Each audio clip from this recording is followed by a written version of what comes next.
Today can be the turning point in your life by making a simple decision. Fundamental questions of navigation. Where am I? Where am I going? And how do I get there from here? I invite the leaders of our planet to ask themselves these three questions before they make any crucial decisions. But if you don't make decisions, you're going to stay right where you are. We are all map makers. We are in a time of transition. If we're going to change, we have to change the direction that we're going. Our planet needs leaders who know where they want to go. When we change the direction we're going, then we want to make sure we're going in the right direction. Leaders who can see the big picture. Because if we're not, we're going to either go backwards or we're going to stay where we are. Recognizing the psychological and the spiritual shifts and changes that need to be made, often from the inside to the outside. To be able to shape your future, you have to be willing and able to change your paradigm.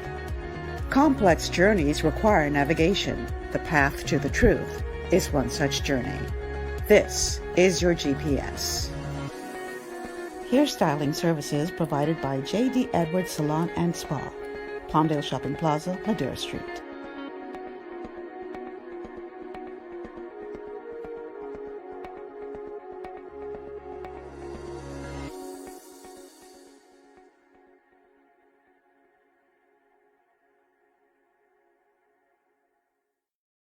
For joining us today on this beautiful Friday. TGIF. It's a beautiful day out there today. A little cool, but and I ain't complaining. It's beautiful weather out there today, and a beautiful day to be alive on this side of eternity. So today on GPS, we are going to be talking about a topic that I am sure all of you are just so ready to deal with. And this is how to be rid of COVID-19 once and for all. I'm calling the show today, Get Thee Behind Me, COVID. Because I know if you're anything like me, you all tired of this COVID mess, right? I tired. It's time for COVID to go. Now, COVID is doing everything that it can to survive. It is becoming more and more efficient in jumping from host to host, mutating, all this kind of stuff. The question is, though, is COVID smarter than we are? I don't think so. So the question is, are we doing everything we can to beat COVID and to survive? And I dare say that we, and when I say we, I'm not just talking about us here in the Bahamas. I'm talking about people around the world. We are not acting like we're smarter than COVID. And so today's show is going to be talking about some concrete steps that can be taken to show COVID who in charge. And this show, actually, I was inspired to put this show together quickly yesterday because somebody sent me something from endcoronavirus.org that's been making the rounds here in the Bahamas. And it is a posting of all of the countries that are winning against COVID and those who need more action. And the Bahamas landed on the good side of that, being counted by this organization as one of the countries that is winning against COVID-19. And I thought to reach out to the organization to see whether or not their founder and president would be able to come on the show today, and was very happy that they said yes. And so he had another commitment until 11:30, but he will be joining us at 11:30 a.m. And we are going to hear from Professor Yanir Bar-Yam, who is a physicist, a complexity scientist, professor, and president of New England Complex Systems Institute and founder of End Coronavirus Organization. And he has been studying pandemics for over 15 years. So he is known really around the world as an expert on pandemics. And he has some, real sensible strategies that he believes that we all need to put into place to try to beat this thing once and for all. The question is, though, how do we get that to happen around the world all at once? And we're going to talk to him specifically about that, about what he recommends, he and his organization and his colleagues, because the New England Complex Systems Institute, which he heads, is an action network of Harvard and MIT scientists and volunteers who develop effective community-based solutions to end COVID-19 pandemic.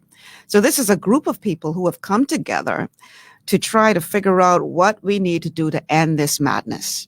And I am really very happy that he's agreed to join us on the show today. So at 11:30, he'll be coming in, and we're going to have a good conversation with him.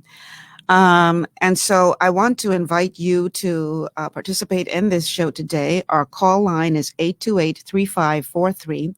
828-3543 is the call line. Our text line is 828-2543. 828-2543 is the text line. And of course, we're streaming live on Facebook, so you can obviously send a message there. And just maybe you'll see your message pop up on the screen as we refer to a couple of them. So I'm going to go to my first clip because I pulled a couple of clips that I would like us to take a look at while we're waiting to be joined by the professor. And this first one is from the World Health Organization, WHO, which is calling on countries around the world to come together. They're asking for global solidarity because they say global solidarity is at the heart of the COVID-19 response and recovery. So they're asking everyone around the world to act, to take an active role in beating COVID-19 down. Let's take a look at that clip. Something amazing happens when astronauts see Earth from space for the first time. It changes their perspective on everything. It's called the overview effect. It makes them realize that although we all come from different countries and speak different languages, we're all just passengers on the small blue ball. It's a reminder that none of us are alone and we're all part of a global family. We want the same for our communities and ourselves, a safe and prosperous world.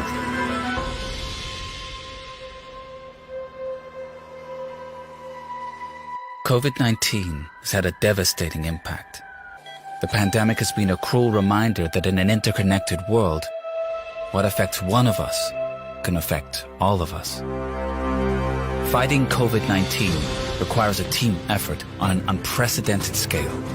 Right now, nations, health organizations, and communities are all coming together to defeat this virus. The Access to COVID-19 Tools Accelerator is the world's biggest coalition of partners fighting COVID-19, dedicated to saving lives and suppressing the effects of the pandemic. Uniting to accelerate the development and production of COVID-19 tests and treatments. And when vaccines become available, the ACT Accelerator will ensure all countries have access at the same time. Together, we can save lives and start the recovery our world needs. The overview effect reminds us of what we can achieve when we work together, when we use science for the good of all. So let's act and beat COVID-19 together. Let's act and beat COVID-19 together. We're going to be talking, like I said, to someone who's an expert in pandemics, and he's going to give us some key strategies that the world over needs to adopt in order to beat this thing, because it is beatable. It is beatable. Believe it or not, this ain't the first pandemic to be, to hit the world. So we just have to show COVID that we're smarter, and we have to act like we're smarter. And I dare say that many of us aren't doing that. And while I am happy to see that the Bahamas has landed among the nations that this organization says is doing the right thing, we've been there before. We were on the top of the list before as countries that were, beating this thing. And then some decisions were made, and we went from the top to the bottom. And so we're going to learn today what we need to be doing to stay on top, to beat this thing down so that we can return to our normal lives. And there are some who are saying that that will never be the old world that we knew, the normal that we knew will never be again, that the world has changed forever, and we have to get used to a new normal. We shall see.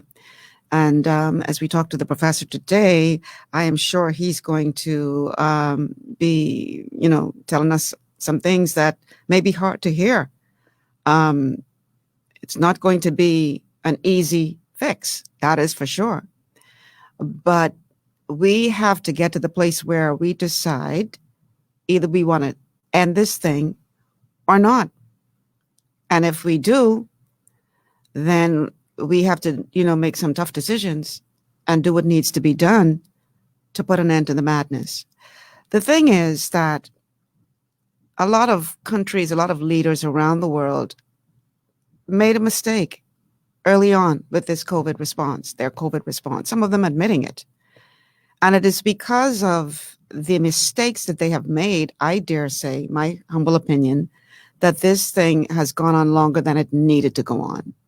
Had persons taken this more seriously from the very beginning, had world leaders, some more so than others, taken this more seriously from the very beginning, I dare say that we would not be in this position that we are in today.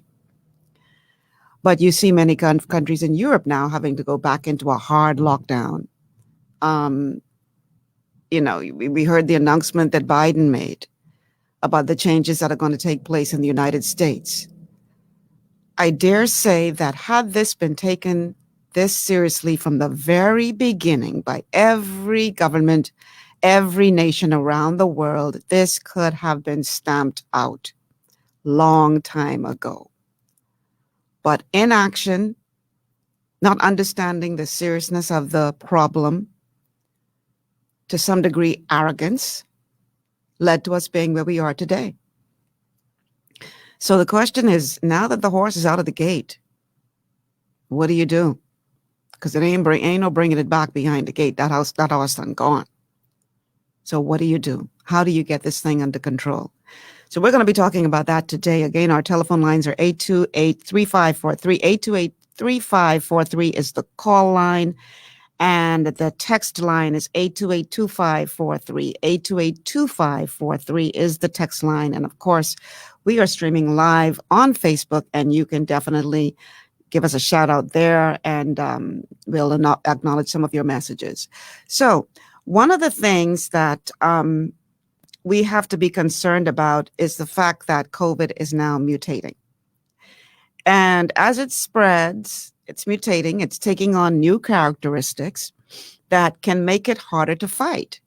And so new variants found in South Africa and the United Kingdom are, we've heard, more contagious.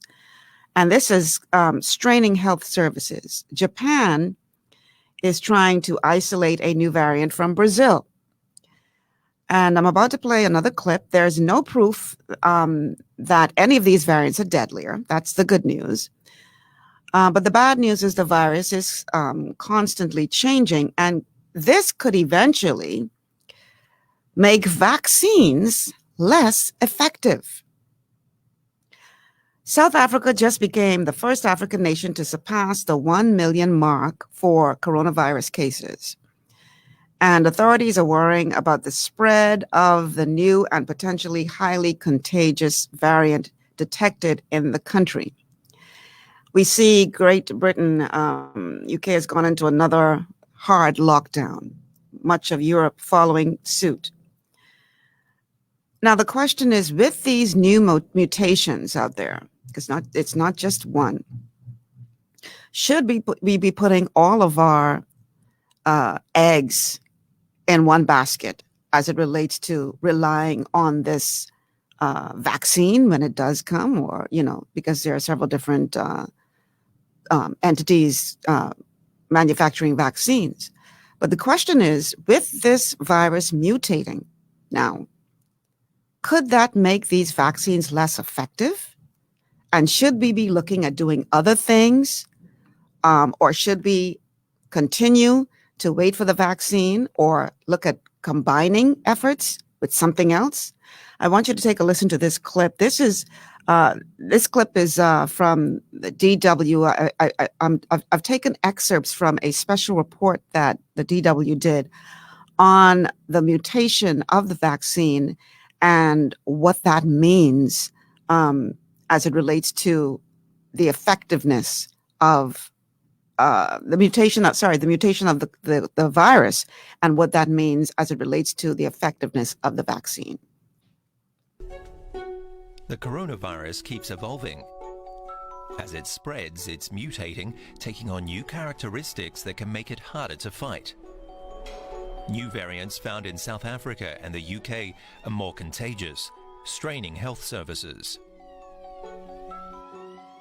This mutation has led to more cases than we've seen ever before, numbers that, alas, cannot be explained away by the meteoric rise in testing.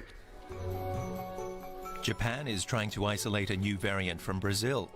There's no proof any of them are any deadlier, but the virus is constantly changing and could eventually make vaccines less effective. Your body learns to recognize many parts of the virus when it's exposed to these vaccines or when you've been infected with SARS-CoV-2. So even if the virus changes a little bit, the hope is your body will still learn to recognize it and be able to mount a really good protective response. However, it's going to take some time to get enough people vaccinated so that we can really see this impact on the number of cases.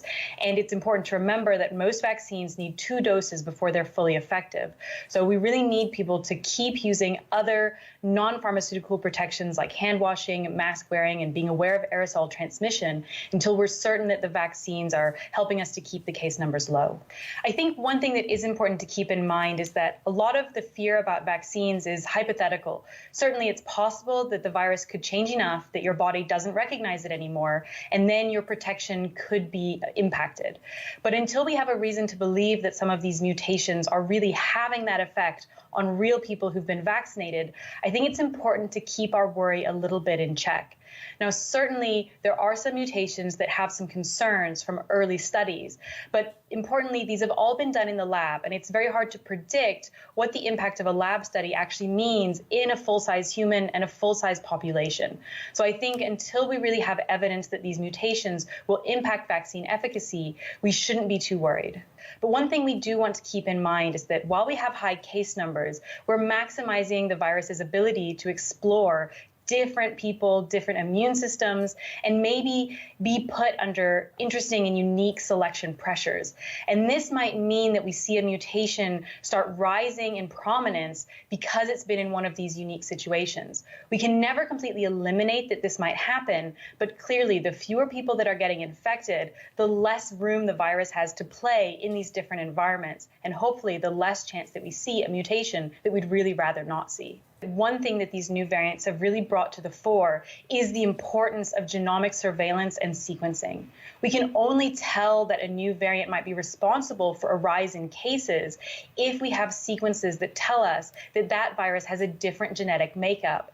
And importantly, because that virus has this unique kind of fingerprint of mutations, we can track how it's spread around the world as well, which is why we know that this UK and South African variants are in different places around the world. This is really important, as not only does it mean that we can identify variants and the mutations that might be impacting things like transmission, but we can also understand how the virus is spreading and whether we can protect countries from getting it or how we can contain it once it's there. Now, the number of sequences countries are generating is really different from country to country, and it would be great to see a more concerted effort to make sure that we have regular sequences coming in from every country around the world. Bertha Smith is asking the question, where do we go from here? And Bertha, that is the question that we're hoping to be able to answer today on GPS Global Paradigm Shift. We have a very special guest who's going to be joining us in about 5 minutes or so, who is an expert in pandemics and is going to be able to hopefully provide us with some solutions that we can adopt as a nation and really hope that the rest of the world does as well. So that we can beat this thing back. Because we smarter than COVID, y'all. Be smarter than COVID. We could beat this. Candy Forbes says the virus was created by man. They know how to cancel it. Why aren't the authorities going after those persons? Well, that's an interesting question, Candy. Yeah. Okay, let's go to Bertha Smith. Bertha Smith says, this is a show with solutions. Oh, we're certainly trying, Bertha. We're certainly trying. I want this show to be more than just talking about the problems, but hopefully bringing some solutions to the problem as well. Hopefully, that's the goal. And so we're going to be talking to a gentleman today who is well equipped to talk about the solutions as it relates to coronavirus, because, like I said, he's been studying pandemics for 15 years, understands the patterns, understands what needs to be done to beat them back. And he is scheduled to join us at 11:30 a.m., which is in another 3 minutes. And I'm really looking forward to this conversation with Professor Yanir Bar-Yam, because he brings a wealth of knowledge that if people pay attention to it, and hopefully our leaders will do so. And when I say our leaders, I'm not just talking about those here in the Bahamas, because we're not in a vacuum. This thing is affecting the entire world. And that means that everybody needs to respond.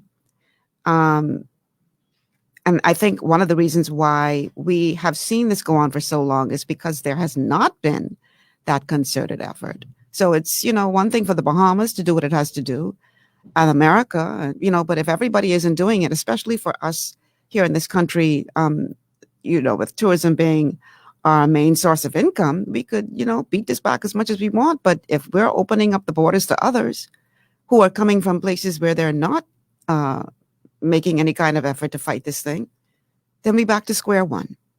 So this is why it has to be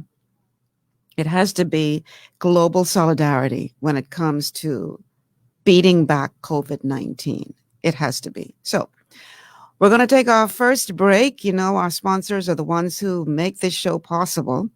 And so we're going to take a break to give them a couple of minutes to, present what they have to present to you. And then on the other side, it'll be about 11:30-ish on the other side. And I'm hoping that we will be joined momentarily by Professor Yanir Bar-Yam. We're talking today, Get Thee Behind Me, COVID. How to eliminate the coronavirus once and for all. This is your GBS.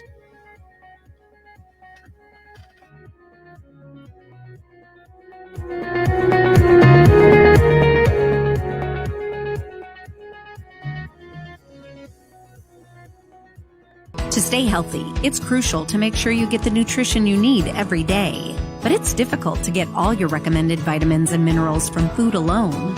Even in the United States, 94% of people are deficient in at least one nutrient. Beyond Tangy Tangerine 2.0 by Youngevity is a simple, convenient, and affordable way to help your body get the essential nutrients it needs. It's an advanced plant-driven multivitamin mineral complex that contains certified organic whole foods, trace minerals, and antioxidants. BTT 2.0 supports your body's natural defense system with a proprietary blend of energy-boosting and body-loving nutrients, plus prebiotics, probiotics, amino acids, and enzymes that support digestion. With an unusually high ORAC score of 8,000, you get even more antioxidants to help combat free radicals that can cause damage to your cells. But to get the most benefit and value from any multivitamin, your body must be able to break down the nutrients so you can fully absorb them. Otherwise, they'll just pass through your system without doing any good. Beyond Tangy Tangerine 2.0 was specially formulated with synergizing cofactors to ensure you get maximum nutrient absorption. Beyond Tangy Tangerine 2.0 is the easiest way to give your body the balance and complete daily vitamin mineral supplement it needs for optimal support of your overall health. To learn more, contact your Youngevity associate. For all your building needs, it's Carib Construction and Project Management on Gladstone Road. We build it all. schools, homes, hotels, and more, including structures requiring a Phase 3 electrical contractor. We also provide project management services. The first step towards your dream building begins at Carib Construction and Project Management. Call us at 376-1556 or 341-4466. At Lee Air, safety is our #1 priority. Flying since 1996, we offer scheduled flights into Fresh Creek and Mangrove Key Andros and Great Harbor Key, Berry Island, twice daily, 7 days a week. Affordable charter services are also available to anywhere in the Bahamas and the Caribbean. Lee Air Charter Services. Call 225-3267, 702-7127, or 322-1317 for reservations.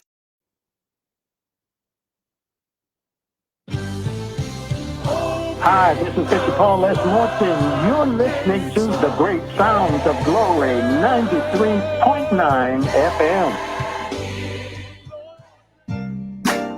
The Catwalk Boutique helps you step out in style, offering a high-fashion, elegant line of ladies' clothing from petite to plus sizes, from chic casual to dazzling evening wear. Come and visit us in our newly renovated boutique in the Helron Plaza, Robinson Road. We're also the leading distributors for wholesale and retail on Hetty's pantyhose, as well as wholesale beauty supplies, also offering services to the Family Islands.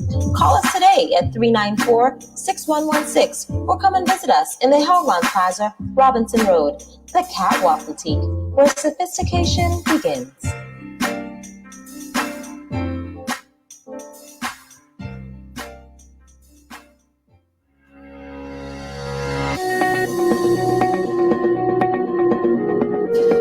Welcome back to GPS Global Paradigm Shift. I'm your host, Michelle Malcolm, and today we're talking Get Thee Behind Me COVID, how to eliminate COVID-19 once and for all. And I have a very special guest who's going to be joining us, who is on the line now. Can we get him in on the screen?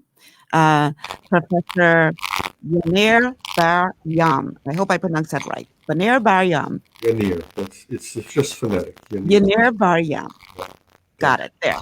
Physicist, complexity specialist, professor, and president of the New England Complex Systems Institute and founder of End Coronavirus.org, an action network of NECSI, Harvard, and MIT scientists and volunteers who develop effective community-based solutions to end the COVID-19 pandemic. Sir, welcome to GPS, and thank you so much for agreeing to be here today. Thank you for having me here. So, tell us a little bit about your background. I know that you have been studying pandemics for 15 years. Tell us about your work as it relates to studying pandemics and how to be rid of them. So my work started from mathematical analysis that basically showed that we were in big trouble. And the reason we were in big trouble is that as we have more global transportation, we shift from risk of local outbreaks to risk of global extinction events. Professor, let me interrupt you because the sound is really, really bad on your connection. Would it be okay if we call you on your cell phone? Let me try one more thing. Give me just a minute. I will switch microphones here. Okay. All right. Maybe I may have to log out and go back in, but you tell me if you can hear me once I do. Okay. All right. So we'll just give him a moment to get his audio sorted out, because with the information that he's bringing, we need to be able to hear him effectively. We don't want to be competing with bad sound. Okay. Well, he signed out, so he's going to sign back in. And depending on what it sounds like when he comes back in, let's see what happens. Maybe we can call him on the phone if his connection continues to be spotty. So we're just going to give him a moment to come back in. In the meantime, you know what? Let's play clip number 3. He's back on now. So let's hold off and see what happens. Get him back on the screen. Okay, let's hear you now. Can you hear me now? Perfect. Good. All right. All We right. have a solution. Okay. So let's start over now. How did you get started in this whole pandemic thing? So the first problem was that I studied the effect of global transportation on pandemics. And part of the problem is that not only do you get more rapid spread, the pathogens, the viruses or whatever that is spreading can be worse and worse. And therefore, because it's worse and worse, you can have a very severe pandemics very easily when you have a lot of global transportation. Mm-hmm. So that scared me, and I wrote a paper in 2006 where I warned about Ebola and I warned about SARS-like diseases, which is what we have now. We have the coronavirus is very similar to SARS. And so what I've been doing since then is both warning about it, but then when Ebola happened in West Africa, I got involved. So I actually spoke at the World Health Organization in January of 2014, and I warned them about Ebola, and then it started in March.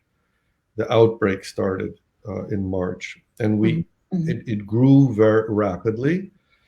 And by summer, it was well out of control. And I got involved in advising the U.S. government, but sometimes governments don't move fast, and so they weren't adopting a better strategy. But fortunately, I was put in touch with people on the ground in West Africa, and it turns out that they had started to implement the right strategy, which was to have communities take responsibility for identifying cases. They went door to door and they identified cases early and isolated them, and that's what stopped the outbreak. So we had this exponentially growing outbreak and then this exponentially declining outbreak, and they got to zero and they eliminated the disease, and people were predicting 10 million people dead, and there were eventually only it was a lot, but 11,310 people died,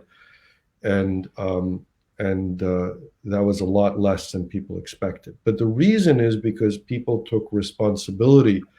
They took ownership of stopping the outbreak themselves. I had a doctor on my show in the past, and one of the things that he talked about was that he took issue with the fact that COVID-19 is being called a deadly virus, because when you compare it to something like Ebola, the main difference is that he argued that one of the reasons why Ebola couldn't spread around the world as quickly is because it was truly deadly. You get that thing and you're dead in a short space of time, whereas with something like COVID-19, it may take a while for your symptoms to show up, and so people travel and that kind of thing. How do you respond to that train of thought? It's actually not true. There is an incubation period with Ebola, and their early symptoms are just like any other, infection, just like a cold. Mm-hmm. And so people don't know that they have it, and they traveled. We know there were travelers who carried it to other places, including to the U.S. I do remember that case showed up in the U.S. What actually happened is that a lot of the airlines stopped most of their flights to West Africa. And because they stopped most of their flights, there were very few travelers. And if there had been more travelers, there is no doubt that it would have gotten someplace. And if it got to someplace, I mean, it did get to the US, but if it got to India or to some other place, it would have been horrendous. But even if it got to the US, it's a bleeding disease or throwing up or things like that. If someone threw up in a subway in a major city, I said this at the time, I wouldn't know how to stop it. Mm.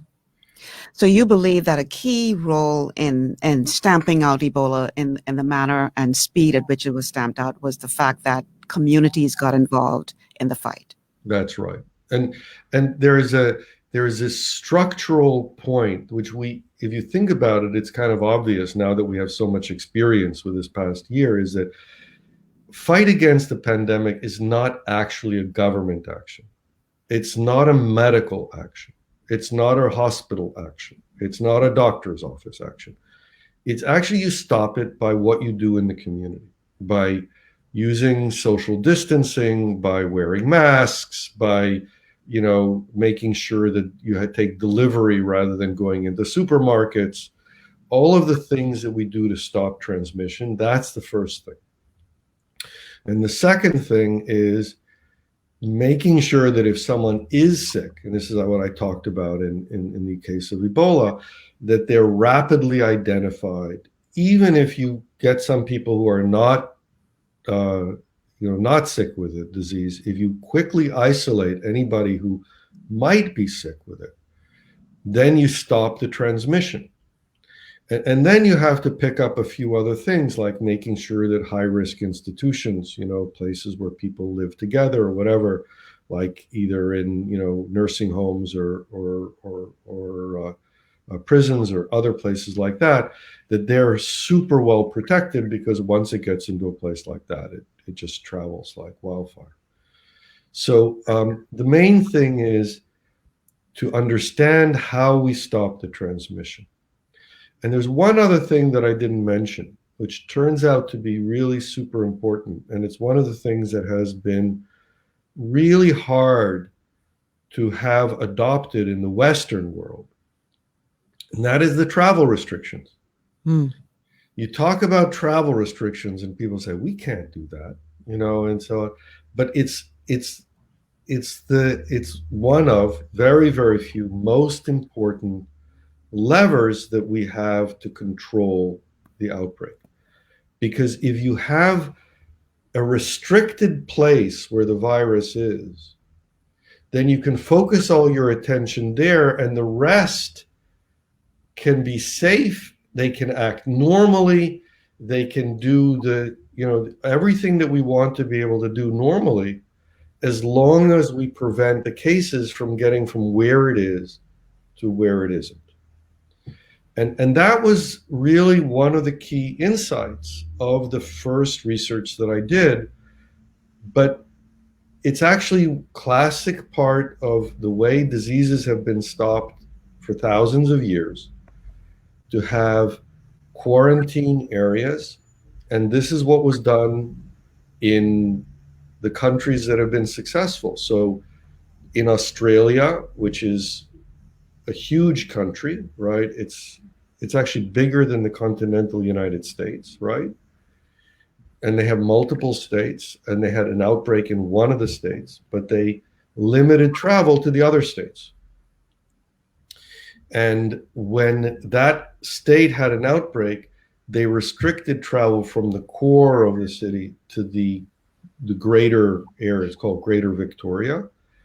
And so that also enabled them to have a lot of the people who live there living mostly normal lives, while the core area was getting rid of the outbreak.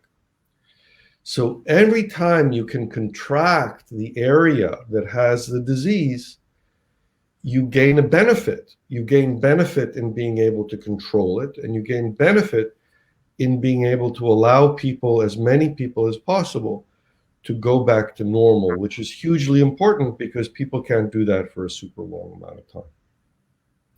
So speaking of restrictions, the newly inaugurated President Joe Biden, I want you to prepare clip number 3, please, just announced that there will be new restrictions for persons traveling to the United States. And not sure how familiar you are with the Bahamas, but we are like right next door to the United States. Very much our economy relies on what happens to the U.S. economy, with tourism being our main source of income, and the United States being the country that provides us with the most visitors. What happens in the United States, we have a saying here in the Bahamas, when the United States sneezes, we catch cold. And so that's very appropriate right now. Yes. So clearly this announcement obviously had some impact on us here in the Bahamas. Let's take a look at what President Biden had to say about the new restrictions as it relates to the coronavirus and travelers to the United States. Yesterday, I signed an executive action that requires masks and social distancing on federal property. Today, we'll be signing an additional executive action to extend masking requirements on interstate travel, like on trains, planes, and buses. And in light of the new COVID variants that you're learning about, we're instituting now a new measure for individuals flying into the United States from other countries. In addition to wearing masks, everyone flying to the United States from another country will need to test before they get on that plane, before they depart, and quarantine when they arrive in America. So there's still a lot of questions as to how that's going to work. But here in the Bahamas, we know that it's going to affect us because if I am an American and I'm thinking about going on vacation, and I know that when I come back from that vacation, I'm going to have to go into quarantine, that obviously is going to affect my decision on whether or not I'm going to jump on that plane and travel. So how do you, before I go to the economics of this whole thing, do you believe that we have come to the place where we are with COVID because we have not had global solidarity and how we would all fight this thing all at the same time in the same way? In other words, if we had all around the world, and maybe it's possible and maybe it's not, put into place all of the recommendations that you have made all at once, could we have stamped this thing out a long time ago? Absolutely. In fact, we were almost there in many places in the world. And then people opened up before they got to zero, right? There's the part of the point is that there's this unique number, zero. When you're at zero, you don't grow if you open up, right? That was the whole idea. And so the purpose of travel restrictions is not to persist with travel restrictions. The purpose of travel restrictions and the purpose of strong social action like stay-at-home orders and so on is to get rid of it so that you can return to normal. But if you don't realize that, then it's like you put it down and then you let go and it goes back up again. So we end up with these yo-yo lockdowns that are not solving the problem. And so this is really the crucial thing. The other way to think about it is, if you have a fire in your house, you don't put it down part way and then walk away from it, right? You would never do that. I mean, that doesn't make sense. Obviously. Yeah. But that's what we've been doing. And so right now, what we need to do is to focus on the steps that we need to take to get to zero so that we can open up the travel. And the sooner we do that, and the sooner we'll be back at normal. And this is what was a confusion at the beginning, because there are a lot of people that think about human diseases that circulate in the population. And so what you say is, well, we have to balance. There's a trade-off between this, doing this and that. And the business community is like, well, we need to open because otherwise we won't have business. Yeah. But if you go the other way, this is the super powerful thing. If you go the other way and you say, we want to shut down in order to open up, then it only actually takes about 4 to 6 weeks. And that's true even when you have a lot of cases, because the cases are going down really rapidly if you go all out. And so that's the opportunity. This is what I've been talking about because it works. And it's been shown to work, as I talked about, in Australia and in Thailand and Taiwan and in New Zealand, but it requires knowing what your goal is. You're not going to get there if you don't know that that's the goal. And that's really been the problem that we've had in much of the world. Well, the Bahamas is a classic example of what you just described. We initially were, shut it down. Numbers went down, and then the decision was made to open up again, and then all hell broke loose. And we ended up going from among the best in the world to among the worst in the world with our response. And now your organization says we're back up to the top in terms of the best in the world or among the best in the world at how we're responding to this. But tourism is our main source of income.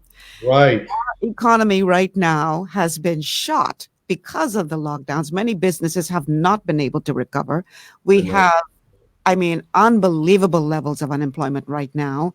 So how do you have to balance between what needs to be done to stop this thing and ensuring that you don't destroy your country in the meantime? I mean, we want to make sure that the medicine doesn't kill us. So Right. how do you balance that? And also, how can this be effective if one country is doing it right, but in a situation like ours, that we're relying on other countries really for our, sustenance, we have to eventually open up again. So if everybody isn't doing this all at once, will this ever end? Okay, so we need to build this. So right now, so let's go back. There are a bunch of things that you said. There's a focus of your questions, but I think that it would be helpful if I pull apart some of your statements and talk about them a little bit. So first of all, in terms of where Bahamas is today, it's a little bit hard for me to tell because there's some information that's not being reported. And I would really recommend that information be made public. What specific type of information are you looking for that's not being reported? So about now, I don't know if you want to show a picture. If you can, you can show the history or the time history of the number of cases. And about now, there's about 8 or 9 cases per day that are being reported. Are you talking about the chart that your organization put out? Yeah, we could show that, the green line that shows. Okay, I'm going to forward that to my producers for them to see if we can get that on the screen, but you'd explain. Okay, so in the meantime, so I can actually, if you let me share screen, I can okay. do it Can we? myself. Yeah, they're going to, Really yeah, my producers are going to enable you to share your screen right now. Okay. Okay, now keep in mind that this is also on radio, so you're going to have to be very descriptive. I will describe it. So what we have here, I'll share my screen.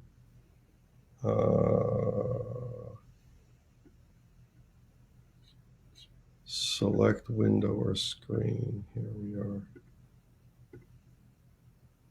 Allow. Okay, so we're looking at a set of figures that show multiple countries.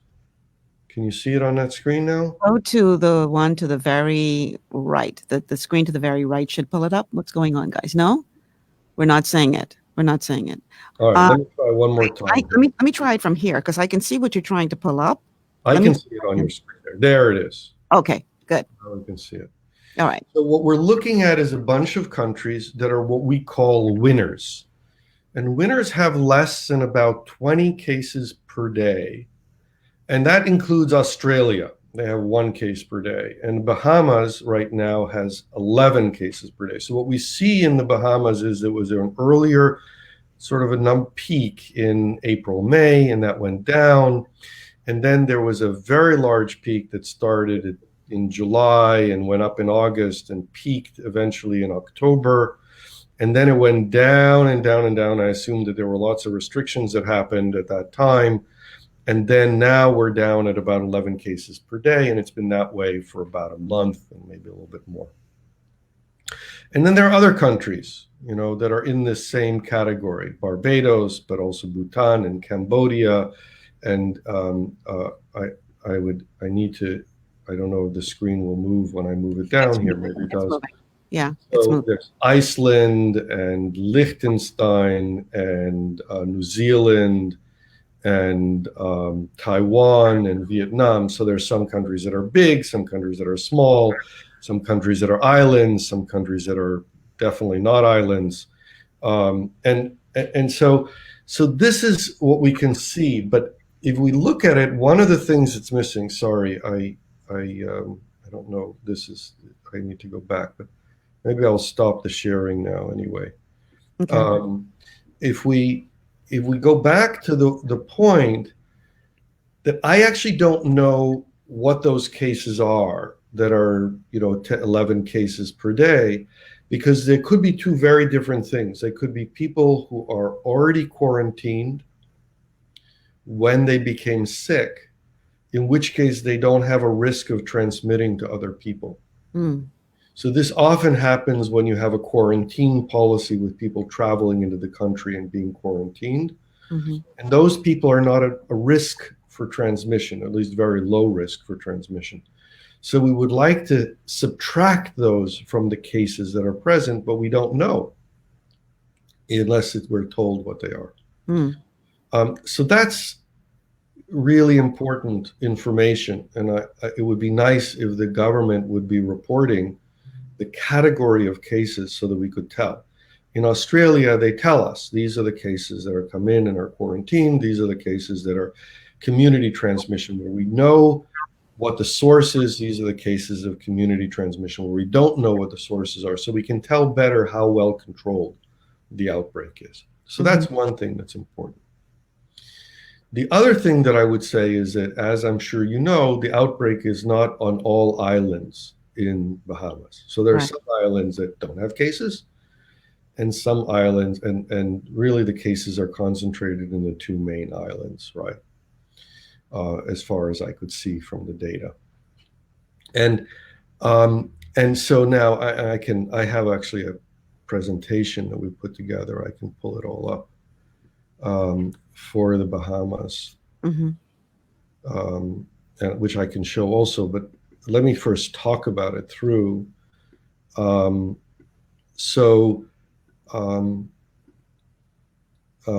Right, so New Providence and the Grand Bahama Islands have yesterday or whatever, the day before yesterday, they had 9 cases and 4 cases, and all the other islands had 0.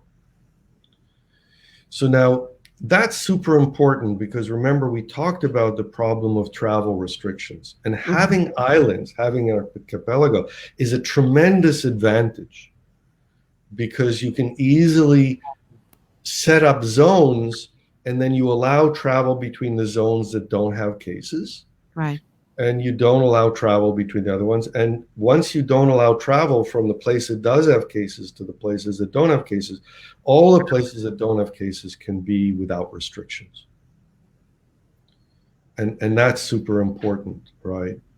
And on the islands where you do have cases, you do the same thing, right? You say, well, here we have this part of the community, this part of the community, this part of the community, and you try your best to limit the contact between communities, even neighborhoods in a city, so that you can get rid of it. Okay, so that's strategy. Now, what you want to talk about is what's going on globally, because the Bahamas are coupled globally. Yeah. So the first thing to say is that there are places that don't have cases. And if the Bahamas doesn't have cases, then they might allow you to travel back and forth without restrictions. And in particular, to allow tourists to go there. The closest place to you that has this is Atlantic Canada. And Atlantic Canada has basically 0 cases in most of the Atlantic Canada. Now there's a small outbreak that they're suppressing, and you have to deal with that situation. Now, you may say, well, we don't have that many people who are traveling from Atlantic Canada to us on a normal basis, so why would they travel now? And the answer, part of the answer is that they can't go to Florida, right? We have all of the people in Atlantic Canada that want to go someplace warm in the winter, i.e. now, they don't have where to go. Right. But if the Bahamas didn't have any cases, there would be a huge opportunity, at least, to set up direct flights. And I don't know how big that market is, but the point is that there is an opportunity there. But that opportunity is not there if you have cases that are of transmission in the community, because then there couldn't be an agreement. So creating a travel bubble that goes directly from places that don't have cases to the Bahamas would be a great idea as a way of trying to address the economic challenges. Does that make sense? Makes a lot of sense. Now, and again, one would have to sort of look into it more carefully to see what's possible, but it isn't possible if there are cases. Well, so the guest on my show yesterday was talking about exactly the same thing, that the Bahamas has a unique opportunity because of our archipelagic nature, that we can create COVID-free zones and promote them as such. And so, but the question is, are the numbers there to sustain us? Now, here's the thing, though. Going back to a part of the question that I asked, actually, it's 12 o'clock, so we have to take a commercial break. On the other side of the break, I want to talk about what has to happen globally. If we are ever going to get rid of this coronavirus, it has to be a unified effort. Yes. What has to happen to make that happen? And unless that happens, are we stuck with coronavirus forever? Will we ever go back to a normal life? That is on the other side of the break. Don't you go anywhere. If you're on Facebook, like and share this show. Let everybody know that GPS is on the air and you need to hear what this man has to say, because I know you all died of COVID. I died. We want to get back to normal. Stay with us.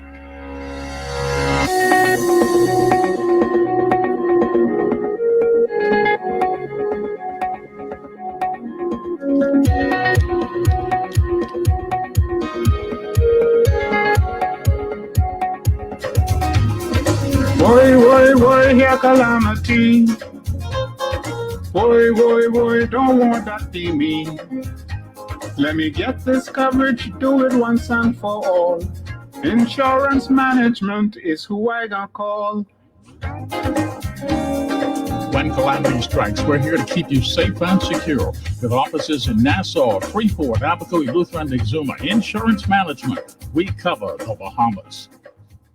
Looking for an extraordinary junior high school with caring, qualified staff and affordable tuition?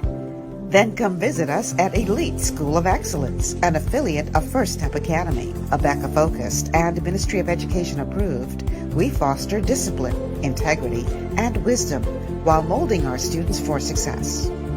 Call us at 341-8846 or stop by First Step Academy Schools on Fire Trail and Soldi Roads for more information. At Brotherhood Security, your safety is our concern. Providing 24-hour surveillance, mobile patrol, event security, and more, Brotherhood Security gives you 5-star service for half the price.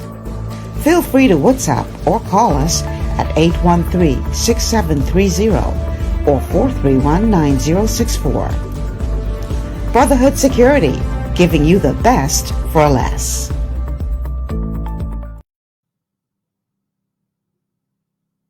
Ocean blue is the best in seafood, hey, hey. Fresh out the water and affordable too. We got fish, conch, lobster, shrimp, everything you want. Ocean Blue got it. Ocean Blue, friendly and clean, best service you ever seen. Ocean Blue is the best in seafood, hey. Fresh out the water and affordable too, hey. Ocean Blue seafood, we are here for you. Ocean Blue seafood, no one else will do. Ocean Blue Seafood, located on Burnett Road. Contact us at 393-2160. And welcome back to GPS, Global Paradigm Shift on Glory 93.9 FM. I'm your host, Michelle Malcolm. Today, I am talking to Professor Yanir Bar-Yam, a physicist, complexity scientist, and professor and president of New England Complex Systems Institute and founder of EndCoronavirus.org. And we are talking about what needs to happen to put COVID behind us. The name of the show today is Get Thee Behind Me, COVID. We're tired. Yeah. I am exhausted. So many people don't know what they're going to do next. They've lost their jobs. Some of them have lost their homes. I mean, we are tired. But here's the thing. This is not the first pandemic to hit the world. So what makes this one different than the ones in the past that were eventually beaten? Why are we still dealing with COVID, Professor? So one of the reasons, of course, is the fact that there's so much global transportation. So it's spread very rapidly. But the other statement is that 100 years ago, we lived very different lives where, in fact, death was much more common. And we hadn't developed the kind of industries that we have today, and people thought that made us immune, right? We have modern medical systems and so on and so on, but the pandemic, again, is not something that happens in a hospital. So you can have the most advanced hospital in the world, which places do, and the pandemic will overwhelm them. It's really about prevention. It's about focusing on stopping the disease, not focusing on treatment. And this is a big confusion because we tend to look to the medical professionals to think about what we should do about it. But it's not a medical problem. It's a social, political, economic but mostly it's a leadership problem. Oh, wow. It's a problem of leadership in the context of community action, which basically means the community is the actor and the leader's responsibility is just to inform the community about what is needed, why it's needed, what the goal is, and support it with the right kinds of economic and social support structures and medical support structures. So the medicine becomes part of the support for the community action. And if we do that, we can be successful. So the countries that are successful are the countries that link the leadership to the community action. And so small countries where the leaders are much more tightly linked to the public are often more successful because of that. And then the only thing that undermines it is that when we allow travelers that cause outbreaks. And I understand that the Bahamas are now using a test-based system for people coming into the country. And if I understand it correctly, it's not an adequate policy. I don't know the details. I haven't read the specific policy. But testing by itself does not give good reliability on identifying cases, because tests have a 30% false negative rate, even the best PCR tests. And when there's a day before and so on, you end up having only really a few percent reduction in risk just based upon testing. So that's a real problem. We really need to have quarantines. Now, having said that, in the Bahamas, you could have a vacation there on quarantine. If you have they tried that, but that did not go over very well. People didn't do it, I guess. No. If you had a nice beach house where you could go and people would just deliver to you food, I would go there. I would definitely go for a safe beach vacation for a while, because one would have, I mean, basically the point is that one really could be in quarantine and be on vacation in a nice beach house, and it would be safe. The challenge then is the transit. We call it their VIP, vacation in place. Trust me, they tried it, and no, people weren't having it. They weren't having it, huh? They weren't having it. If you're going to spend the kind of money you need to spend to come to the Bahamas, you want to be able to move around. That was the general reaction of the public, and they had to quickly abandon that thought. I have a texter that says, Michelle, does your guest believe it is possible for this virus to be a laboratory-altered virus? So my answer to that is that we have a global vulnerability to viruses and to pathogens in general. So whether it happened in one way or it happened another way actually doesn't matter to what we have to do about it.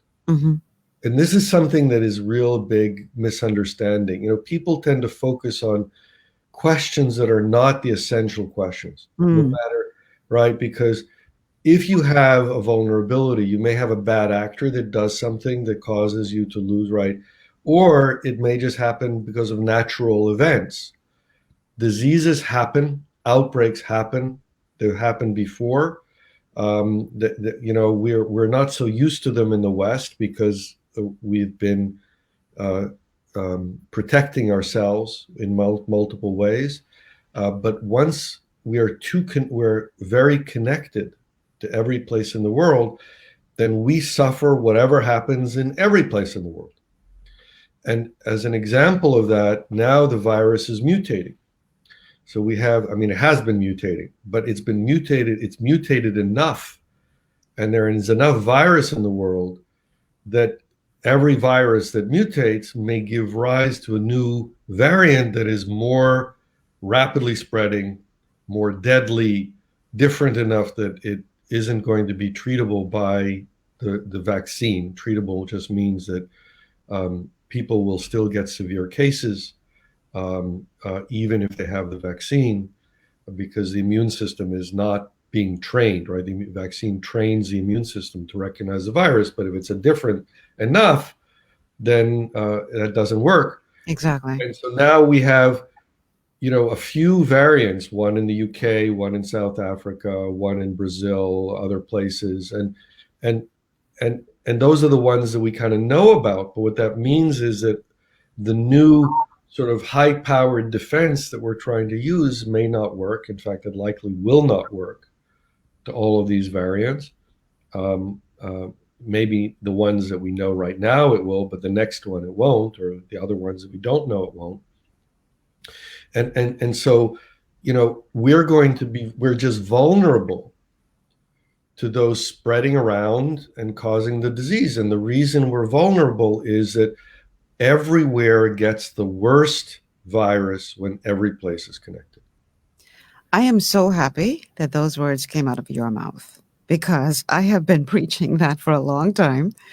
And people tend to try to, oh, you're always coming up with these, off the wall theories, etc. But you're a professional at this. You study pandemics. And I've been saying for a long time, if this is mutating, it's like the flu. Every year you have to take a flu shot because. And it still doesn't protect. And it's exactly. So one of my concerns is when you see leaders who are putting all of their eggs in the basket of, we're waiting for the vaccine, like that is going to be the savior of us all. And truth be told, it is not possible for that to be the savior. Nope. So, boy, I knew I was going to hear from this guy. This is one of my regular listeners who is, he does a lot of research. I'm talking about Terry Bullitt. Let's pull up his comments on this, and he's always preaching about this, and he says, no one can convince me that the meat mart in Wuhan was used as a smokescreen. Dr. Li Meng Yuan disclosures are true. This corona recombinant gain is its character from the gain of function research. That is why it interferes with the interferons in the adaptive immune response, which makes it harder to repel. Caused the spike virus has already entered the cell, creating inflammation. Then the phagocytes have to eat the infected cells that the virus has caused. Okay, that's all right. Let me try to answer the question. Yeah, and Terry, just for the record, Terry, next time make it a little bit simpler, please. You get. That's right. But so go ahead. The answer is all of the properties of the virus that we have are very, very similar. Both mechanism and the behavior in the body are very similar to SARS. And SARS happened, I don't remember exactly, but it's over 10 years ago. And, and we also had MERS, and they arose independently in different places. There's really no biological reason to believe that this virus is a manufactured virus. There just isn't. Zoonotic diseases that start from animals, have often very different properties than human diseases.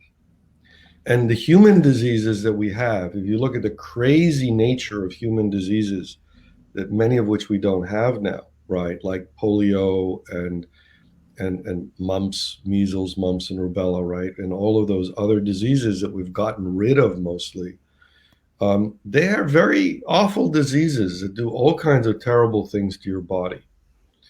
And again, just to be clear, the SARS virus, the one that caused SARS, CoV-1, right, and the SARS-CoV-2 are very similar diseases. And the other statement is that when people talk about this, I just say, it's really not important now. We have a choice. The important choice that we have today doesn't have to do with where this virus came from. The fact is it's here. It's the fact that it's here. We have a choice about whether we're going to live with this or get rid of it. And my basic statement is, let's get rid of it. And we started off in the previous part of this discussion with the question, do we have to keep living with this? And the answer is we don't, but it's a choice. And right now, today and tomorrow and the next day, we are making a choice about whether we decide to live with this, including all the disease that it causes, or whether we're going to decide that we want to get rid of it. And I'm voting, my vote is to get rid of it. Is it really possible, though, Professor, to really rid the world of COVID-19? Or is, as some people are saying, this is going to be with us forever? Is it really possible to totally eliminate this? So the answer is it is, but we have to start by eliminating it where we are. So again, going back, Taiwan eliminated it, right? And Australia eliminated it, and China eliminated it. They now have a small outbreak, but talking about outbreaks that have a 10 or a few tens of cases is such a different story than talking about outbreaks of hundreds of thousands of cases per day, right, as we do in the United States. So what we want to do is we want to get the number of cases way, way down. And once we get the number of cases way, way down, then we can eliminate it in patches. This is what we call a green zone strategy, right? What you do is you do divide and conquer. And of course, in Archipelago, as we said, this is really easy. You have island by island and you make it 0, right? And then, but you can do that also on land. You set up travel boundaries, you limit travel, you do quarantines, and you get rid of it. And the more you get rid of it, the easier it is to get rid of it. You're in a big fight, but the enemy is an enemy that loses strength the more you defeat it, which makes some sense. But you have to go all the way. You can't make it be small and weak and then walk away because it just rebounds. So you have to take it really, really seriously and get rid of it. So if we did this in the Bahamas and we got really rid of it, and we did it in the Caribbean, in other parts of the Caribbean, and some of the parts of the Caribbean are doing well and some parts not so well, and so on. But the more the places are that we get rid of it, the more we have the incentive to join other places that are without it. And you know that because, of course, if Florida was without the disease, then the Bahamas would be in a much better place, right? In terms of economics and so on. So the point is that we've all got to get together and make the decision. Of course, if everyone in the world got together and said, we're going to get rid of this, it would be great. It would be much better. But we can't wait for others. So what we do is we take care of what we can. And that starts with each individual taking responsibility for their own health, and then families taking care of responsibility for their health, and then communities, neighborhoods, towns, cities taking care of their health. And so we build it from the grassroots up, and we always have to have leaders that share the responsibility. But these don't have to be the usual leaders. They can be anyone who stands up and says, I want to get rid of this. Let's work on this together. Let's team up, and we'll get other people to join us, and let's get rid of this. I have a text that says, Michelle, the reason it's very important for us to know where COVID-19 virus came from is to prevent future virus, example, COVID-23 and COVID-26 and COVID-278, etc. Eliminate the problem at its source. Is it possible? I don't think it's possible to totally rid the world of viruses. No, that's the point. And in fact, the other statement is more important. What we need to do is to develop the ability to stop it from spreading. And that's what we really need. And again, I mean, I'm not saying that you don't want to stop bad actors. That's true. I'll work with you on that. And I said many years before this outbreak that we should not have high-level facilities for studies of pathogens in the middle of urban areas. That just doesn't make sense to me. They should be out in the middle of nowhere in some town where, you know, everyone lives there and doesn't travel very frequently, because if something happened and something got out of containment, that you would surely not want it to spread quickly. And that would also help us understand what was happening with those viruses in those labs. So I'm all in favor of precaution from a precautionary principle perspective, that you don't study severe pathogens. But that doesn't mean you're not going to have bad actors that are not going to release pathogens. I mean, there's always someone who's crazy enough And so you want to be able to figure out enforcement, but you also need to have the backup capability of stopping things if things get out of control. And again, that's not just because of the bad actors. That's just because this happens all the time. Mm-hmm. I have a Facebook message, a Facebook post by Christina Ramming saying, why do you think here in the Bahamas they are pushing for a vaccine when we've had over 6,000 persons recover without a vaccine? Thanks so much, Christina, for your comment. Here's the thing, and again, I'm so glad to hear you say it, Professor, because something you said a moment ago I want to revisit, and that's that we have to take individual responsibility for our health.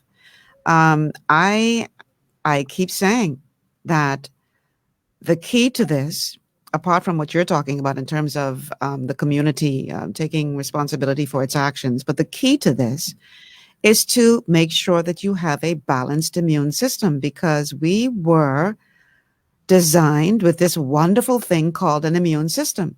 And one of the reasons why so many people recover from this thing without any issues, and some don't even know that they have it, is because they have a functioning immune system. And so if we look at an immune system that was able to identify the problem, deal with it, and get rid of it.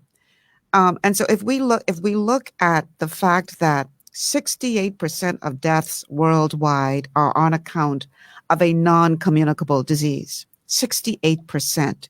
I'm talking in the vicinity of 38 million deaths each year from a non-communicable disease. So clearly, I often say this, to me, that's the real pandemic. The fact that we have so many people who are dying from non-communicable diseases that could be addressed, including COVID, which is a communicable disease, but could be addressed if we just simply paid attention to our health, balanced our immune system.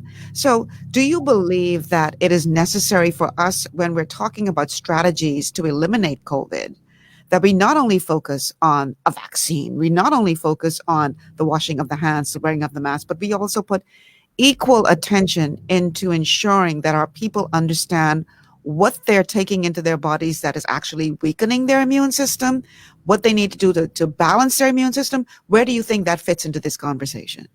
So I think, let me say, first of all, that I do not want to dismiss the challenge of the communicable disease.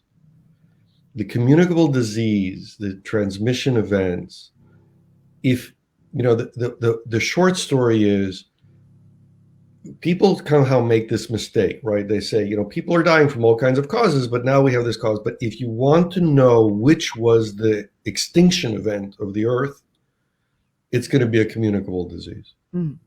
Okay. If you want to know which is going to cause 2 million deaths all of a sudden, which is what we have a lot more from this disease, it's a communicable disease because it's a multiplicative process. Mm-hmm. The infection goes from person to person, and we have to know how to stop it. Absolutely. Okay. Having said that, I agree with you that personal health is important, and how to take care of it, but what will be effective for this particular pathogen in terms of dealing with health is something that we don't know. And even the people who have very mild cases where you think that their immune system was effective, we discover that a lot of them, surely 10% and maybe more, that have even had asymptomatic cases. So tens of percents of people who had these cases, they have long COVID effects. Which is?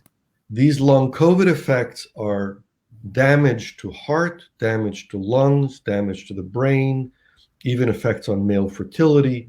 There are lots of effects of this disease that are not just death and are not just the severe disease where people go to the hospital, but eventually recover. Mm-hmm. And the long COVID effects, some of them people recognize. So that, people get out of the disease. Again, they may have had a mild case. They may have even been asymptomatic. And then a while later, a month later, 2 months later, all of a sudden they can't get out of bed. They can't walk. They can't do normal activities. They have brain fog. They have chronic fatigue. So fatigue all the time. And they have all kinds of other problems. And this is something that is now well documented. But there are also biological effects that are less well understood, and that includes damage to the heart that may not be symptomatic at a particular time, but may cause people to drop dead, right? We've seen athletes, young, strong, healthy athletes that drop dead after they had an asymptomatic or very mildly symptomatic case. So this disease is a very, very severe disease. And I mean, one of the things maybe it's worth remembering is that when HIV happened, right, and it's still happening, there were years and years where there were no symptoms before people became severely sick and died. So viruses can hide in your body and have effects that we won't know for years. This is a new disease. We do not know all of the effects it will have, but we already know that months after having a mild case or an asymptomatic case, people have organ damage and effects that are life, as far as we know, lifelong effects, disability. And we hope that the people will recover, but at this point, it shouldn't be assumed, because remember, this disease and SARS are very similar. And 10 years after SARS, the people who had it, many of them are disabled, cannot work. They have very severe symptoms 10 years after they got sick with that disease. Wow. Oh boy. Okay. We have to have this commercial break. On the other side, I want to, on the final stretch of the show, I want you to give us step-by-step recommendations as to what we should all be doing from the community level, the individual level, the family level, the leadership level. What do we need to do step by step to finally see the back of COVID-19 and make sure it's gone and gone for good? Stay with us. This is GPS Global Paradigm Shift.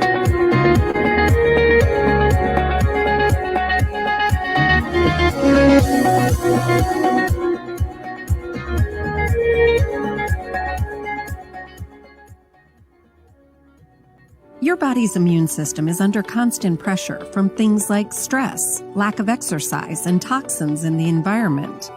It's crucial to be proactive and support your immune system with the nutrients it needs to function effectively. But it's often hard to get these nutrients from food alone. Introducing fast-acting Zinc Plus Immune Support by Youngevity. Unlike zinc-only supplements, Zinc Plus Immune Support builds on the proven power of zinc and adds complementary nutrients to give your immune system extra support. Vitamin D helps balance the effects of zinc, while our proprietary blend of natural fruit and root extracts provides the extra help your immune system needs to work against daily stressors. And we've included Youngevity's exclusive plant-derived minerals to give your body the minerals it needs but can't get from food alone. And because Zinc Plus Immune Support is delivered in a great-tasting sugar-free berry-flavored lozenge, it encourages quicker absorption of all these nutrients into your body. Zinc Plus Immune Support. Zinc plus the extra support your body needs to promote a healthy immune system. To learn more, contact your Youngevity associate. Escape from the city life to Bacon Air Beach Resort in Pirateswell, Mayaguana. Relax in one of 16 air-conditioned rooms just steps away from the ocean. Enjoy scrumptious dishes in our waterfront dining room. Sip on a tropical cocktail, or if you must, stay connected with wireless internet. Nestled on one of the most beautiful beaches in the Bahamas, Bacon Air Beach Resort offers a unique vacation experience. For reservations, call 339-3726 or 463-0182. Want to look your best and feel even better? Visit JD Edwards Salon and Spa for the ultimate beauty, body, and anti-aging treatments, offering custom colors, haircuts, vegan anti-freeze treatments, silk blowouts, natural and acrylic nails, unisex pedicures, facials, and massages, all waxing services, and microcurrent therapies for anti-aging and body sculpting. JD Edwards Salon and Spa, Palmdale Shopping Plaza, Madeira Street. Telephone 326-7863. Glory 93.9 FM, the people's favorite gospel station. Located on Carmichael Road, Divine Designs Hair Boutique is a haven for women and men looking for professional beauty services. Our state-of-the-art and contemporary equipment creates a relaxing ambiance for you to enjoy while we cater to you. Need a hairstylist? We cater to all types and textures of hair for care and styling. We even have a barber on duty. Need a nail tech? Our technicians provide a range of nail services, including the latest trends. Unwind in one of our massage chairs while you get your pedicure. With our reasonable rates, friendly staff, and over 20 years of experience, you will be in great hands. Call us at 823-1669 or 698-1025 to schedule your appointment. Wanna be pampered? Wanna be slayed? Let Divine Designs make your day.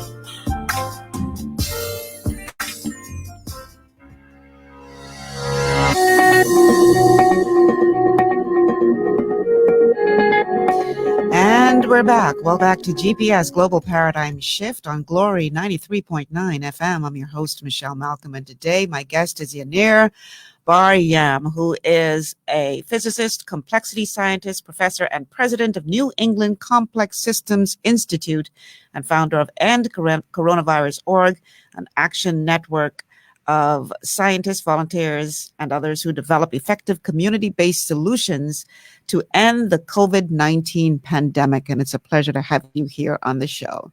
Thank you. Okay. Let me get to a couple of our Facebook comments. Agatha Christie says, excellent info. This needs to get out to the public. Hey, Agatha. Agatha is a former colleague of mine. Good to see you here. Sapphire Stone says, listening in, awesome show. Thank you so much, Sapphire. Now, Terry Bullitt, I'm sorry. Your messages are too long and convoluted. I told you to keep it simple. So you need to break that message that you have there into like 4 different messages and we'll post them bit by bit by bit. Andre Moss says, great show as always. Thank you, Andre, so much for tuning in. And if you haven't already done so, I surely hope that you like and share the show. Let everybody know that GPS is on the air. And we have a very important guest on the air with us today. So you really need to get this information out there, people. We need to know. Okay. Solutions. What do we need to do? Step by step by step. First, from the individual, the family, the community, the country, the world. How do we get rid of this thing? Good. So individuals have to, first of all, be concerned with their own safety and the safety of their loved ones. And in order to do that, they have to learn what it means to be safe. And in order to be safe, you have to be aware that sharing air with other people is not safe. People do not know if they're sick, and you can meet with someone who's a friend that you trust, but they don't know they're sick, and so you get coronavirus from them. So it's super important to stay away from people, to be in touch with them electronically. There are ways that you can be mostly safe, but being together with someone indoors is not very safe, not safe. Indoors, and people talk about a distance, 6 feet. 6 feet is not enough. If you're inside, people that are sick are breathing out a kind of invisible smoke that fills the space, fills the room. It's like being in a smoke. If someone's across the room is smoking, you'll smell it all the way across the room. That's the same with the virus. It spreads around in the space and goes far away. So the answer is, don't be inside with even one person, surely not with more than one people, because the more people you're with, the more likely one of them is sick. And wearing a mask is super important.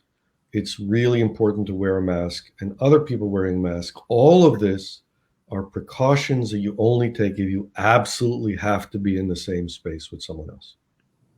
Before you move on, what are your thoughts on herd immunity? That's a totally different subject. Mm. But the answer is it's a crazy idea. Lots of people die. I mean, we've been trying to stop this disease, and still we have lots of people dying. And if we allowed it to spread through the community, we would end up with many, many more deaths, and we would have a huge amount of long-term disability from long COVID. There is no reasonable scenario in which herd immunity without a vaccine would make sense for this disease. There's no reasonable scenario. And people were promoting it because, you know, they had this idea. It's an academic idea. Let's think about this academic idea. And the public picked that up from the academic idea and thought about it. But it was crazy idea from the beginning. And it should never have been the basis of any policy discussions. And unfortunately, it was. Okay, so sorry to have interrupted your train of thought as it relates to the responsibilities. So stay away from people as much as you can. Yeah. Now, it is possible to get together with someone far apart outdoors when the air is not stagnant and so on, and do so safely. But again, you know, people think that, you know, they're wearing a mask so they can stand next to each other, or they're wearing, or they can be 6 feet apart. There's no safe margin. If I were to give you a margin, I would say like staying across a 1-lane road, like 18 feet apart, and still wear a mask. Because if the air is blowing from one to the other, you can still get sick. So stay apart from other people. If you have to be near people, take the maximal precautions. Stay far apart, make sure it's ventilated so that the air is not stationary, wear a mask. Both people should wear a mask, and don't be near more than one other person, because everything you do like that is adding risk. So that's about sharing air. And then you have to realize that the air stays around. So if you're inside with another person, or you're inside, someone's in a room and they walk away, the smoke stays in the room for hours, right? So this stuff stays around for hours. So you don't want to go into a place where someone else has been, and you don't want to touch surfaces and touch your face, because you can get it from that, and so on and so on. You just want to be careful. And then if you get groceries or if you get packages, there should be a process of decontamination, right? And people use alcohol, or they use soapy water. You can actually use heat. You can eat something up to about 170 degrees Fahrenheit for about 10, 12 minutes. And there's good evidence that it will decontaminate things. So you want to make sure that things are safe. And the other way to do it, the more standard way to do it, is let it sit for a couple of days, maybe a few days. Again, time tends to let the virus go away, especially in a warm climate. It's a little bit easier. If you're in the cold weather, cold does not, I mean, if it sits in a refrigerator, it lasts for a very long time. Okay. All right. Okay. So those are the precautions an individual can take. And when you have family members, when you have friends, you want to help them understand that they want to be safe, because you don't want something to happen to them. Mm-hmm. Okay. So we're talking with other people and sharing with them your concern about their well-being and what they can do. And sometimes it's hard, right? Because people want to make decisions, whatever, but surely you want to let them know that you think that they should be safe. Okay. All right. That's individuals, community. All right. By the way, if you have to take a risk, you have to go to a supermarket, you have to go inside, you have to go on a plane, then you want to take super precautions. And now there are personal HEPA air purifiers and all kinds of things that you can ramp up your safety. And you want to do those things, because the bottom line is, once you're sick, you can't reverse it. It's not like a computer game where you say, okay, let's do it again. There's no redo. Mm-hmm. Okay. Now, community. The community should get together. People should say, okay, we care about each other. We want to get rid of this. And you say, all right, let's do the following things. First of all, we'll all agree to adopt individual precautions. Second of all, we're going to make sure that we help each other with necessities, right? Because, you know, hey, a lot of doing this means staying away from people. You have to be careful, and so on. And another part of it is making sure workplaces are safe. So the community, at the community level, you want to talk with employers, you want to talk with supermarkets and pharmacies to arrange for drive-by pickup and delivery and all kinds of things like that, that's organized in a safe way as much as possible. And you want to help each other, right? Because there are people who are vulnerable. You want to make sure that they can get food, that they can, you know, that they're not lonely. You know, you have to, you know, all kinds of things that people need help with. But one of the things that we really need to do goes back to what I talked about, Ebola, all at the beginning, is you want to make sure you identify anyone who's sick. Any kind of symptoms, you want to immediately to isolate. And anybody that was with them before they started symptoms, a few days before, even a week before, you want to make sure that they quarantine for 14 days. It's a big deal. But if you do it, then you can stop the transmission. So one of the things to realize is that everything that we're doing, you could call overreacting. And that's what people often say. You're overreacting. No. The point of overreacting is to make sure that we don't have to do this anymore. So if we stop it completely, that's the benefit. That's the reward of the overreacting. You have to get ahead of it. And that's what's super important. So what you want to do is you want to identify cases. You want to isolate people who are sick, quarantine people who are close contacts or were in the same space, right? If they went to the same bathroom, even if they weren't in at the same time there, that's a very bad place to get the virus. So you want to quarantine them, and that you need the community. You need the community because people need a place to go. Not everyone has a place to go if they need to isolate or quarantine. Right. They may not have the money to go someplace, and they also need help because people who are sick, they may be sick, they need support, they need someone to make sure that they have food, and if they get worse, they get to a hospital, and all of those things, you have to care for them.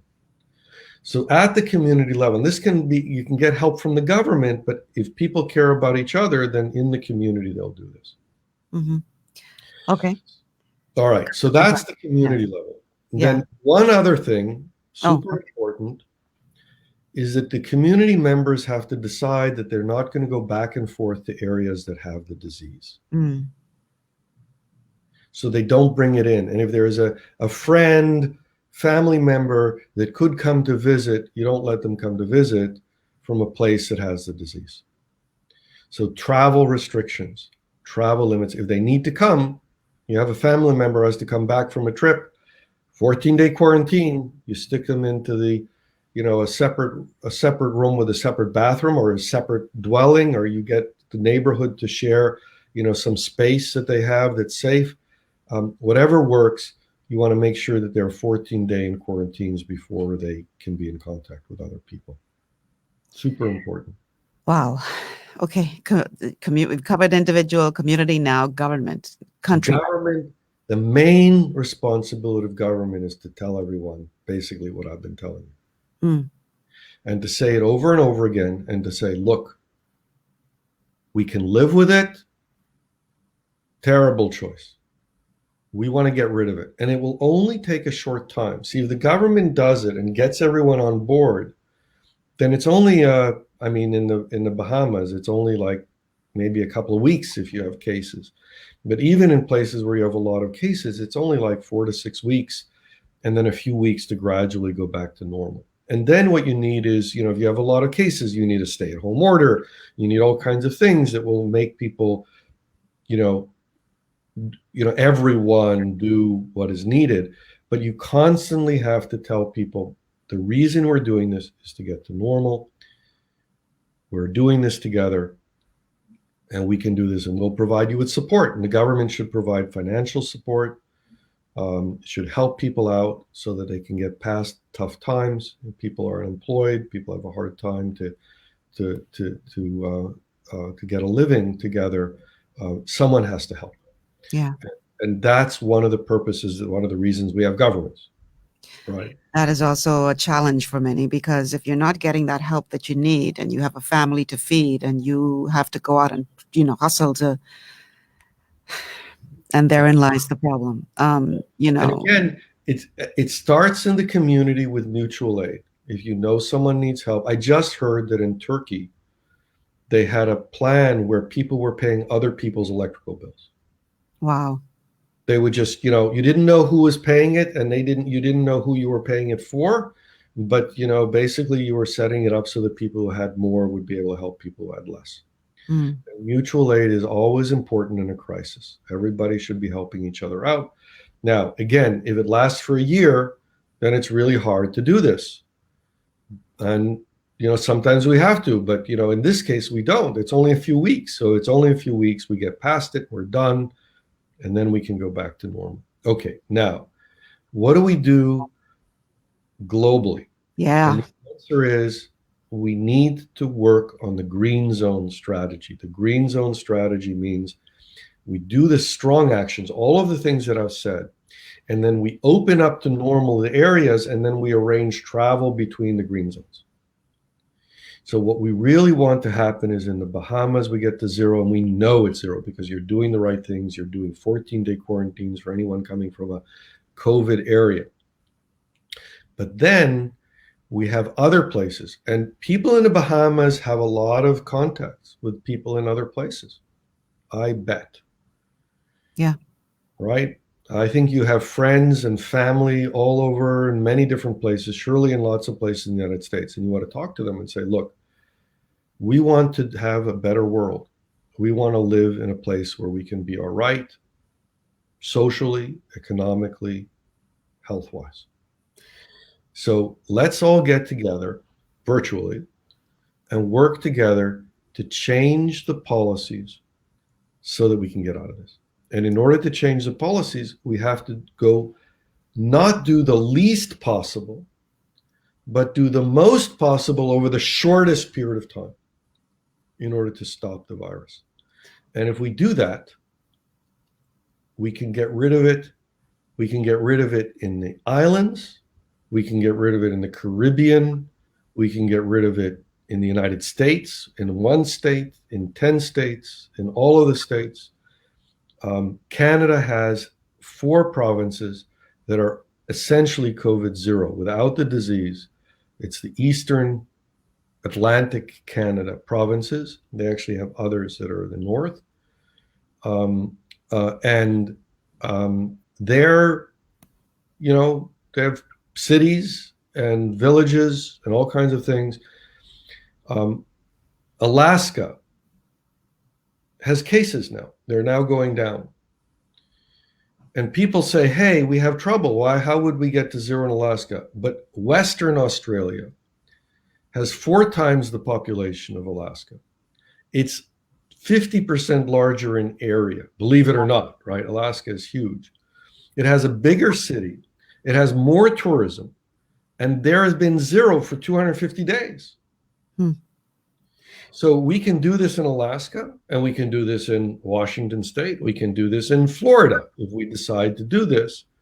It's a decision that we have to make. And if the government is not making that decision at any given time, you get the people together and you say, let's do it ourselves. There is one aspect that we have not touched on, and that is testing. Because it's great to say, oh, we have 0 cases, but if you're not doing widespread testing, maybe there's a blind spot that you need to be aware of. So how important is testing, widespread testing, in this whole conversation? Great. So first of all, you can actually defeat the disease without tests. How? By doing isolation based on symptoms. Mm. But Isolation based on symptoms and close contacts, which gets rid of a lot of the asymptomatic cases that might be present. But by testing, it makes it a lot easier. But you need the test to happen quickly. You need the results as quickly as possible. And so if you get them, 3 days later, it's not going to help you. You have to isolate from the beginning. Mm-hmm. So fast testing is super important. Within 24 hours is really important to get test results. But you have to remember that PCR tests, which are the gold standard, have a 30% false negative rate. So if you have symptoms and you get a negative test, don't believe the test. Wow. Okay, so the test is a good confirmation that you have the disease.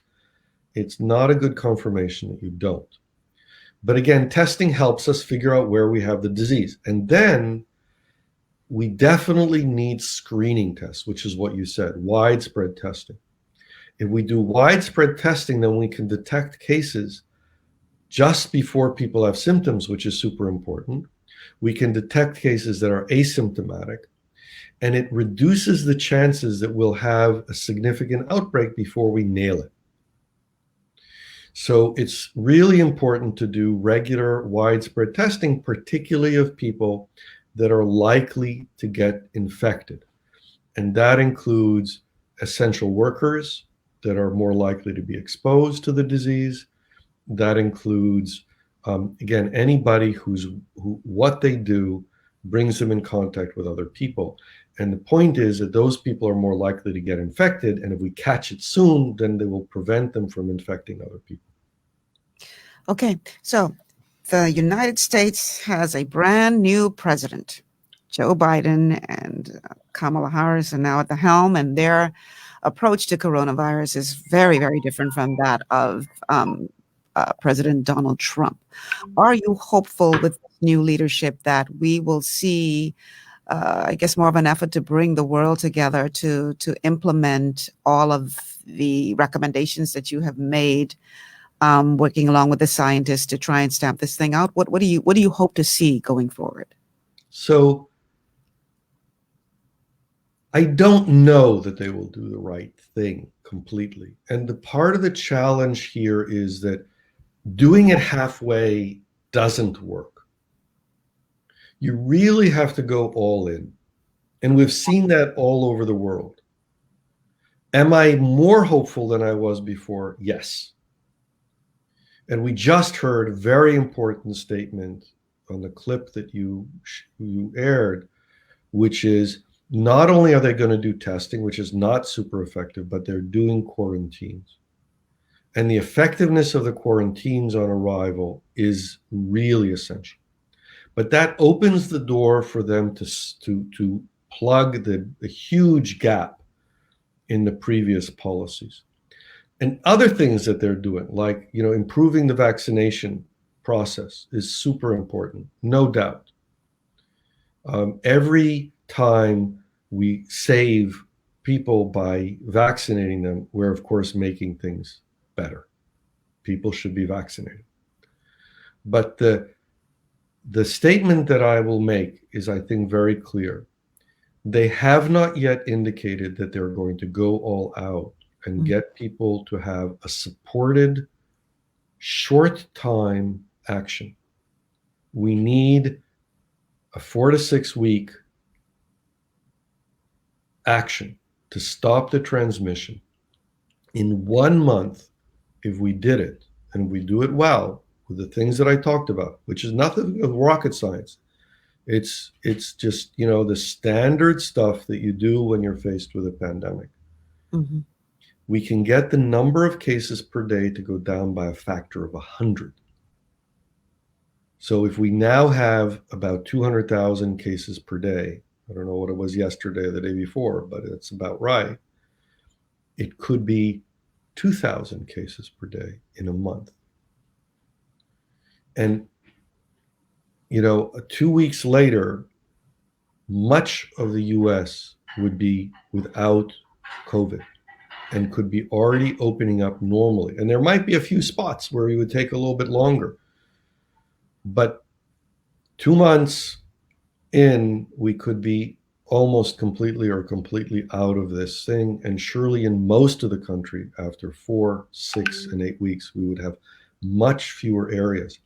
And going down from 200,000 to 2,000 would immediately free up our hospitals to treat the other patients and to save many, many, many, many lives.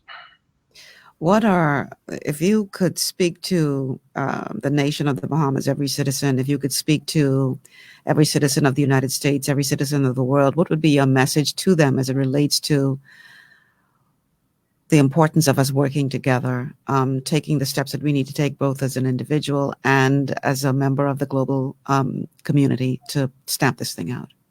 We have a shared fate that's just obvious in the context of a pandemic.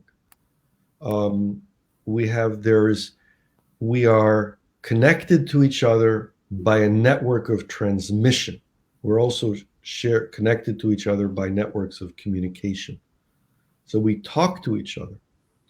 And the point is that the way we can defeat the disease that transmits from one person to another person is by using the network of our shared understanding to work together and to take the actions that are needed to prevent the transmission, because then we don't have to live with this disease.